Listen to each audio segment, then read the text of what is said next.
India ने currency और finance पर अपनी रिपोर्ट में कीमतों में इजाफा करने पर सीरियस कंसर्न का इजहार किया है और प्रॉपर पॉलिसी प्लान के जरिए इस ट्रेंड को रोकने की जरूरत पर जोर दिया है।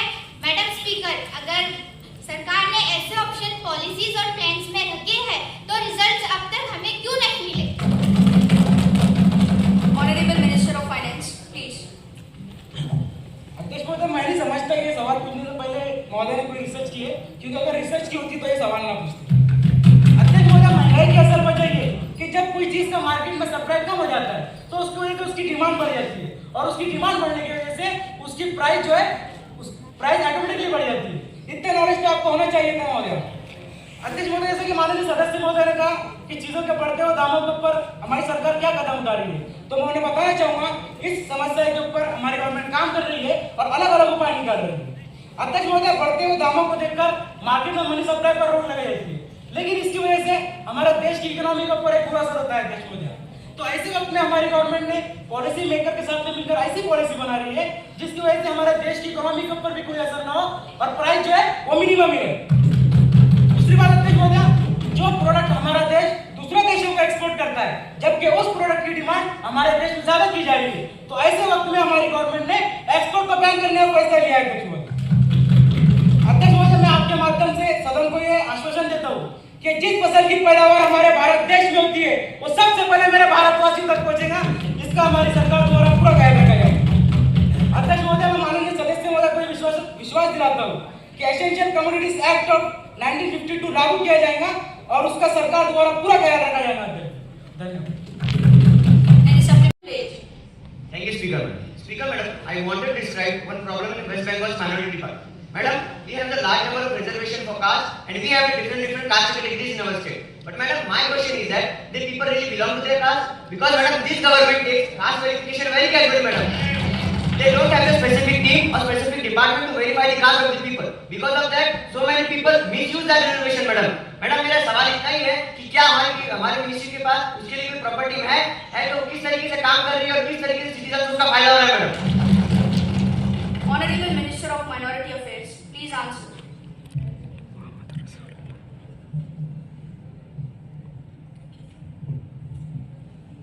Thank you, Madam Speaker. Currently, we are having high number of lower class categories, as you said. तो आपका कंसर्न सही है और इसमें फ्रॉड होने के चांसेस भी है।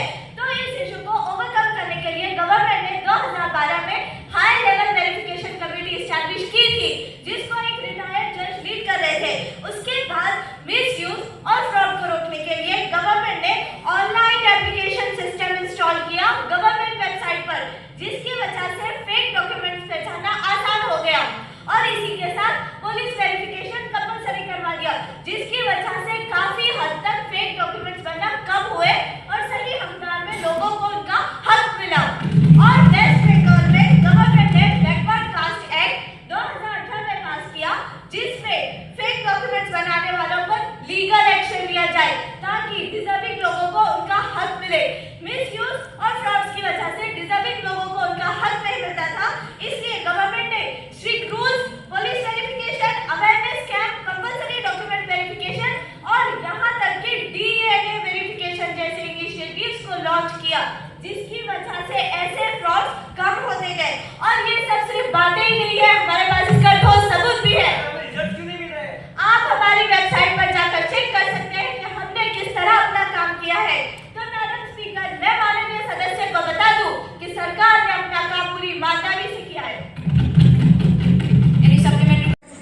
आपको बताया कि सरकार कई सारे छोटे छोटे एरियाज में, देहाती एरियाज में यूनिवर्सिटी और कॉलेजेस एस्टैब्लिश करवा रही है और कई सारे एरियाज में काम अब भी चालू है। मैडम, क्योंकि ये मामला एजुकेशन का है तो हम इसे हर चीज को पॉलिटिकल वे में नहीं ले सकते हैं और ये समस्या हर स्टेट में हो रही थी कि विद्यार्थियों को अपनी एजुकेशन के लिए या तो आउट ऑफ स्टेट जाना पड़ता था या तो रोज घंटों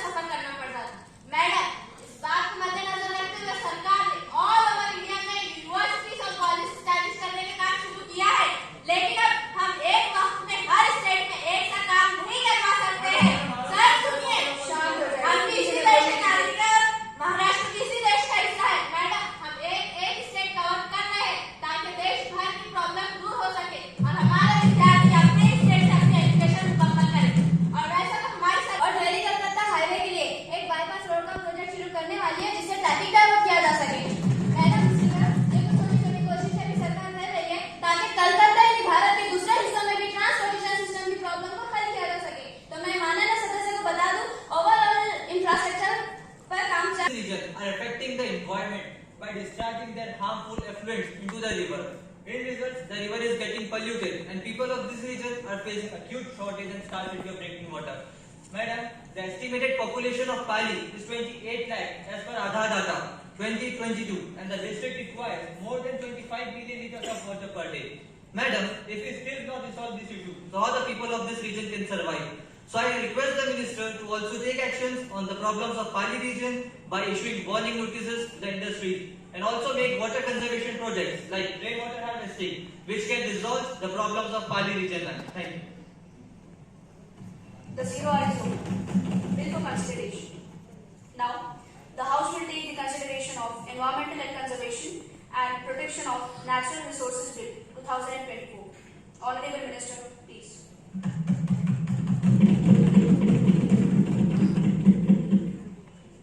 Thank you very much, Ms. Honorable Speaker. I beg to move this bill is about environmental conservation and the protection of the natural resources, Bill 2024. The bill towards Environment and Natural Resources, and for matter connected therewith or incidental, they are to be taken into consideration. Honorable Prime Minister, please.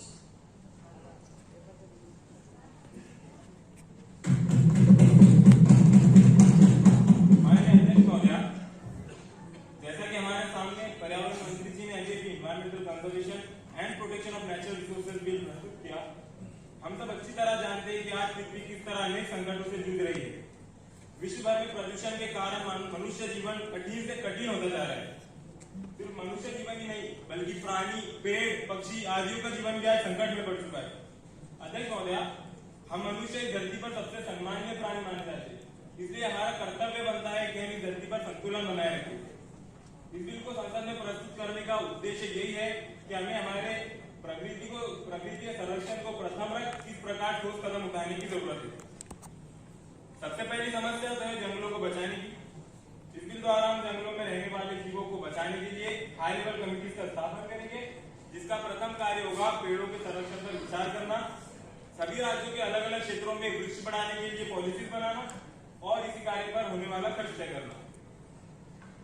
उसके बाद है natural resources का संकोचित प्रबंधन करना। जिस राज्य में पानी की कमी है वहां पर डैम्स बनाए जाएंगे, जिसकी वजह से पानी की ज्यादा से ज्यादा मात्रा में स्टोर रहेगा और उसके साथ साथ हम बिजली बनाने में भी सफल रहेंगे।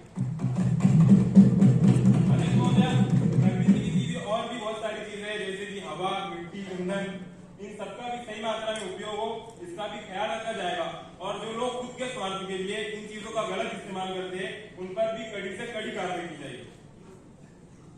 अध्यक्ष महोदय, फिर हमारे सामने सबसे बड़ी और सबसे ज्यादा ध्यान देने वाली समस्या है प्रदूषण की।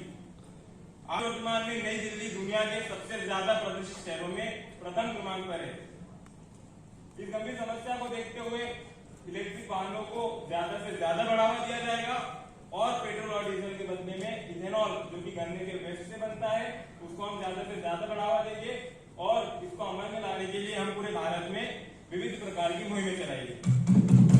कई बार प्रदूषित पानी की तो ये ज्यादा कंपनियों द्वारा बायो गैस से ज्यादा प्रदूषित होता है, इसलिए हम ऐसी कंपनियों पर भी कड़ी से कड़ी कार्रवाई करेंगे।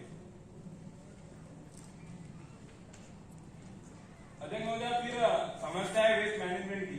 अर्बनाइजेशन, इंडस्ट्रियलाइजेशन और बढ़ती हुई जनसंख्या के कारण वेस्ट मैनेजमेंट 21वीं सदी की सबसे बड़ी चुनौती बन गई है।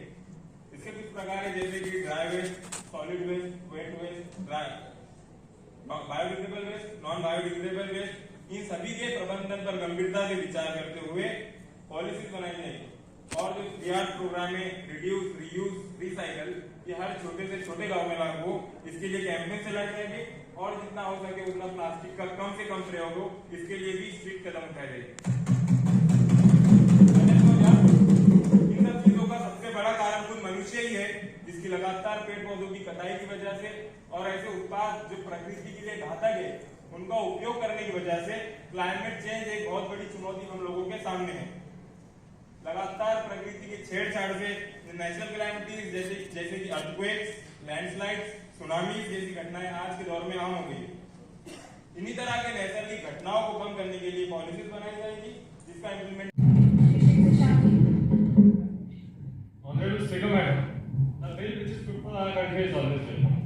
लेकिन एनवायरनमेंट के वर्ड के इमोशन पे आगे हम इस बिल का हकीकत पता ही समर्थन नहीं कर सकते, क्योंकि मैं समझता हूँ इसका सबसे बड़ा अगर नुकसान है तो हमारे देश की इकोनॉमी और अर्थव्यवस्था। मैडम, आपके सामने मैं कुछ पॉइंट्स रखना चाहता हूँ जो मैं समझता हूँ हमारी इंडियन इकोनॉमी में ये बिल जो है एक डैमेज प्ले कर रहा है। मैडम, पहली बात, इकोनॉमिक इम्पैक्ट ऑन इंडस्ट्रीज। हम सभी जानते हैं कोविड का समय कितना हमारे लिए मुश्किल रहा है, खासकर उन इंडस्ट्रीज के लिए जो नीचे आ गई थी। हम सभी जानते हैं इंडियन इकोनॉमी कैसे गिर गई थी। अभी इंडस्ट्रीज ने उभरने का काम किया ही था कि मंत्री जी ने अपना बिल ला दिया। इस बिल के अंदर जो रेगुलेशंस लगाए हैं, मैं समझता हूँ कहीं ना कहीं हमारे इंडियन इंडस्ट्रीज को नीचे खींचने का काम कर रहा है। दूसरी बात मैडम, शार्क टैंक नाम का एक शो आता है, हम सभी देखते हैं। हम देख रहे हैं उसमें हमारे देश के युवा स्टार्टअप्स में कितना इन्वेस्ट कर रहे हैं, कितने बड़े पैमाने पे जो है हमारे देश के युवा ड्रॉप आउट्स लेकर स्टार्टअप कर रहे हैं और स्टार्टअप सक्सेसफुल भी हो रहे हैं। मैं समझता हूँ ये स्टार्टअप भी हमारे देश की इकोनॉमी में एक बड़ा कंट्रीब्यूशन प्ले कर रहे हैं। मंत्री